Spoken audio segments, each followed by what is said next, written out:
식사들 하셨습니까? 이것은 얼마니? 요것은 구자, 이것은 산삼진 99 광고입니다. 백두 대간의 전기를 받고 자란 리얼 산양삼 99% 산삼진 99 1+1 기존의 이벤트에다가 추석 선물 하시라고, 제대로 하시라고, 더 고급지게 하시라고, 동네 소문나게 하시라고 생삼 2뿌리를 이끼에 고이 싸가지고요 10만이가 바로 캐온 느낌으로 부모님 댁에, 귀하신 분 댁에 아주 고이 보내드립니다. 배송 메시지에 강성범 TV 이렇게 적어주시면 묻지도 따지지도 않고 모든 분들께 생삼 2뿌리를 드리는 것이죠. 지금은 줄기와 잎이 지고요 뿌리에 모든 영양분이 모여있을 때입니다. 예전엔요 아들이 최소 벼락부자 정도는 되어야 선물할 수 있었던 산삼, 이젠 당신도 벼락효자가 될 수 있습니다. 고마운 분께 드리면요 또 전양반하고 친하길 잘했다 이런 느낌이 들 겁니다. 추석 선물 1+1이라 홍삼 가격인 고급스러운 산삼진 99에 산삼 2뿌리까지 더하고 감사한 마음까지 전하면요 내장 깊은 곳에서 우러나오는 내 새끼 하는 소리 들으실 수 있을 겁니다. 검색창에 산삼진 99 전화 1688-3323 1688-3323이다. 광고 끝. 럭셔리 칼럼 시작하겠습니다. 수사권으로 협박한 깡패. 와, 소름이 돋습니다. 제가 검찰개혁 이야기하면서 주구장창 설명해왔던 무서운 검사의 모습을 KBS 뉴스에서 봤습니다. 검사 교육 받을 때 매뉴얼이 있는 걸까요? 어쩜 방법이 듣던 것과 하나도 다르지가 않을까요? 오늘의 이야기는요 KBS 보도와 협박을 받은 당사자의 주장이 사실이라는 전제하에 이야기를 하겠습니다. 도지사 선거 직전에 이재명 지사를 엮으려고 했던 건데요, KBS 앵커와 기자가 강조하면서 시작점에 얘기를 하는 것이 3월부터 취재를 했는데 협박받은 당사자가 감옥에 있고 법률 자문단까지 꾸리고 자료가 워낙에 많아갖고 오래 걸렸다고 합니다. 굳이 왜 이런 이야기를 할까요? 그렇죠. 적폐 기득권들이 기획보도라고 뒤집어 씌울까봐 그러는 것이죠. 검찰의 정치공작 의혹이 터진 시점에 이것까지 터뜨려가지고 판을 키우려고 한다 하는 소리 들을까봐 몸살이는 것이겠죠. 의혹이 있어갖고 취재를 하고 결과가 나왔으면 그냥 보도를 하면 되는 것인데 우리나라 현재 상황이 이렇습니다. 이거 수구 세력들이었으면 아니죠. 당연하게 들이대는 수법인데 진보가 하려면은 이렇게 눈치를 봐야 합니다. 아무튼 이 사건을 한마디로 요약을 하면 이재명한테 뭐라도 줬다고 해라. 나머지는 우리가 알아서 한다. 이거죠. 많이 들어본 말이죠. 자, 볼까요? 이재명 지사가 성남시장이었죠. 성남 지역 인사들과 친분이 많은 사업가가 구속이 됩니다. 그러자 윤석열의 서울중앙지검의 한동훈 휘하에 있는 김 검사가 찾아와서는 아이고, 성남 쪽에서 침 좀 뱉으셨던데 집에 빨리 가고 싶으시죠? 이렇게 시작이 된 거죠. 그분 얘기 좀 들읍시다. 축구 좋아하고 SNS 자주 하시는 분. 이재명이라고 얘기는 안 하죠. 왜? 나중에 자기가 걸리니까, 빠져나가는 방법을 아니까, 검사라 똑똑하니까. 실제로 기자가 김 검사한테 물어봤더니 이재명이라고 언급한 적 없는데요 그랬다죠. 예끼요, 무서운 양반아. 와, 대단해요. 그 김 검사가 사업가한테 자, 뭐 좀 얘기 좀 해보세요 했는데 사업가가 뭐 없는데요? 아유, 뭐 있잖아요. 뭐 없는데요? 하니까 넌 내가 우스워 보이냐? 너 뒤졌어. 이렇게 된 것이죠. 너 감옥에서 못 나올 줄 알아. 네 회사까지 탈탈 털어갖고 너 거지 만들 거요. 네 엄마, 형, 와이프까지 싹 다 구속시킬 거요. 애는 누가 키우냐? 와매. 제 칼럼에서 많이 듣던 말이죠. 저는 그냥 지어갖고 한 말인데 실제로 뉴스 화면에서 그 말이 똑같이 나와버리니까 막 소름이 돋아버립니다. 검사 무서워요. 더 무서운 것은요, 이것이 협박에서 끝나는 게 아니라는 겁니다. 실제로 그렇게 해버립니다. 왜? 힘이 있으니까요. 마음만 먹으면 죄 만들어갖고 잡아다가 감옥 보낼 수 있으니 못하는 게 어디 있겠습니까? 무서운 것이 뭐가 있겠습니까? 일반인들이 사람으로 보이겠습니까? 자기들이 공무원이란 생각이 들겠습니까? 안 그러려고 해도 감당할 수 없는 힘이 있으니 변할 수밖에 없는 것이죠. 그 힘을 좋은 일에만 쓰면 좋은데 자기들 좋은 일에 쓰니까 이렇게 얼척없는 일들이 벌어지죠.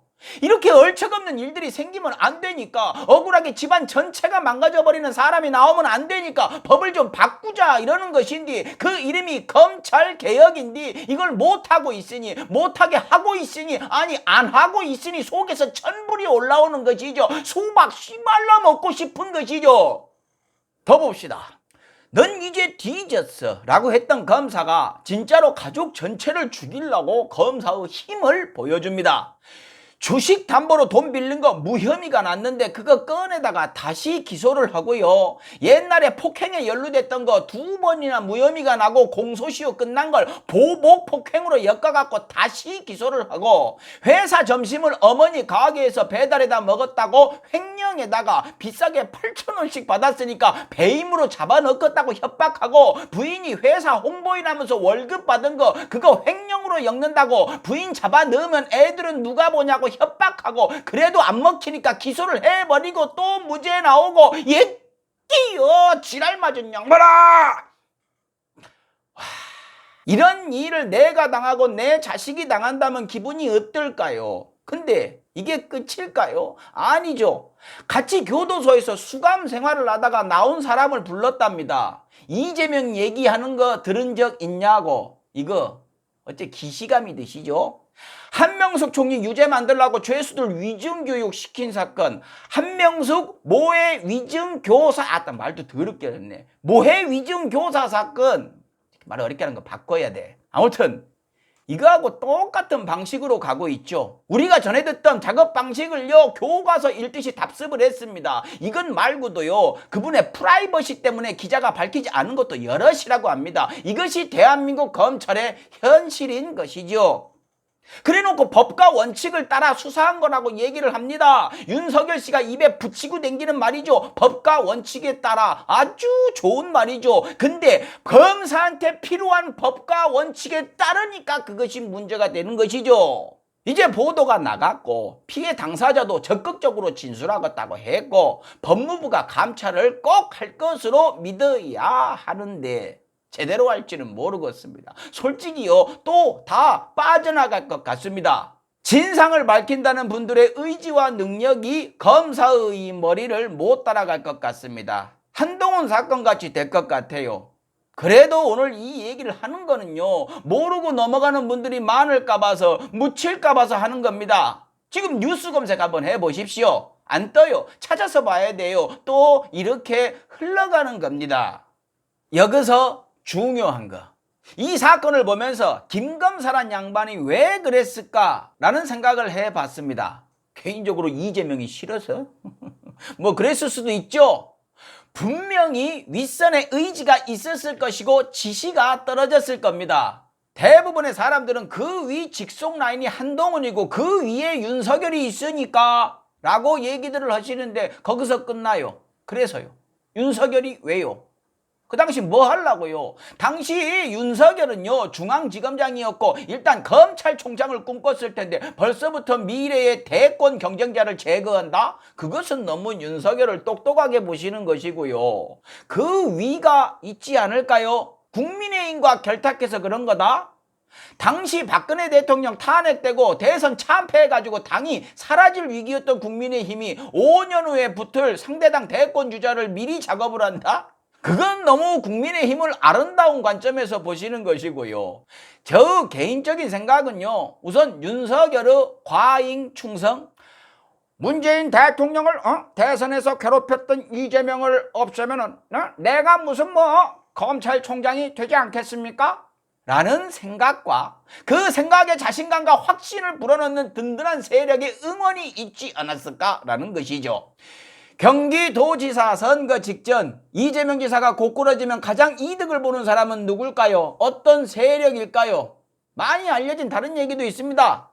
이재명 지사가 성남시장 시절부터 건설사들이 떼돈을 못 벌게 하니까 벼르고 있었다. SBS 모 회사가 태영건설이고 태영건설도 피해를 본 것이 있으니 회장님의 방침에 따라 당시 그것이 알고 싶다 해서 이재명을 조폭두목으로 만들었다는 이야기도 있습니다만 그것은 곁가지이지요. 정치 세력이 붙은 거라고 봅니다. 당시 경기도지사 선거 직전이었으니 민주당 후보는 당선이라는 흐름이 있었으니 당시 이재명 지사가 없어지면 가장 행복할 사람이 누군가, 그 사람이 누군가를 보면 그림이 나오지요. 누구라고 단정 짓는 것은 아닙니다. 제가 열받는 것은요, 비단 이재명 지사뿐만이 아니고요, 민주당의 차기 대권 주자이던 조국, 김경수, 유시민 등등 검찰이 작업하거나 작업을 시도했던 사람들이 지금 만신창이가 되어 있는데 이것이 과연 검찰의 독단적인 판단으로 이루어진 일일까라는 생각이 들어서 열이 받는 겁니다. 물론 윤석열이 검찰총장이 되면서 노골적으로 일이 진행이 되었고 윤석열의 의지가 가장 강했겠지만은요, 윤석열과 이익을 같이 하는 민주당 안의 세력들이 은밀히 검찰과 소통하고 응원을 하면서 검찰개혁을 방해하고 있었던 것 같아서 뚜껑이 열리는 것이죠. 표는 개혁한다면서 받아먹고 적폐들이랑 어두컴컴한 데 모여갖고 낄낄거렸을 것만 같아갖고 소름이 돋는 것입니다. 한동훈 휴대폰 못 풀고 있는 건지 안 풀고 있는 건지는 모르겠지만요, 그거 풀리면은요 민주당에서도 모가지 날아가는 사람이 있을 수도 있겠다라는 생각이 요즘은 듭니다. 왜? 추미애 장군이 장관 시절 한동훈 비밀번호 안 불면은 그거 처벌해버리는 한동훈 방지법을 만들자라면서 강하게 밀어붙일 때 민주당 안에서 힘 빼는 소리들이 나왔지요. 아유, 그건 아니지 하면서요, 그 중에 한 명이요, 박범계 장관이었습니다. 그래서 한 번 더 물어봅니다. 못 풀고 있는 겁니까? 안 풀고 있는 겁니까? 못 풀고 있는 거면 왜 못 푸는 건지 얘기를 왜 안 해주십니까? 못 푼다고 하면 윤석열, 한동훈이 안심할까봐 그럽니까? 국민들은 몰라도 되니까 가만히 있으라는 겁니까? 한동훈이 저렇게 필요 이상으로 자신감이 넘치는 이유가 뭐냐고요? 무식한 소리 한다고요? 예, 저 무식해서 이해가 안 됩니다. 돌아가는 상황을 얘기를 좀 해주시라고요. 돌아버리겠으니까. 마치겠습니다. 칼럼다워야 칼럼이지. 식사하십시오.